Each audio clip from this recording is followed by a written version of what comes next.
កូនអើយប្រយ័ត្នគឺជាសម្ដីប្រយ័ត្ននឹងអ្វីគឺល្អទាំងអស់កូនត្រូវចាំពាក្យក្នុងសៀវភៅកូនមាសឪពុកថា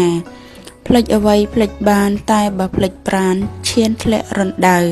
បើបានជាផ្លត់មិនតាន់ធ្លាក់ជ្រៅប្រឹងឡើងណាពៅកុំនៅនាំជ្រិល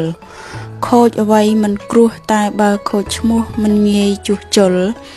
កូនត្រូវប្រយ័ត្នកុំងប់ងល់កាមជាគ្រឿងពលខូចអស់ទាំងខ្លួនខូចខ្លួនខូចឈ្មោះខូចនេះពេញគ្រោះរស់លែងសពសួនតែទោះយ៉ាងណាកុំឲ្យខូចផ្ទួនត្រូវប្រឹងកែខ្លួនកុំចោលអាត្មាចោលអ្វីចោលបានតែកុំចោលប្រាណក្នុងវដ្តសង្សារព្រោះតែលោកនេះឥតមាននរណាជួយស្រង់អាត្មាក្រៅពីខ្លួនឡើយកូនត្រូវរក្សាការពារអាត្មាឲ្យបានដល់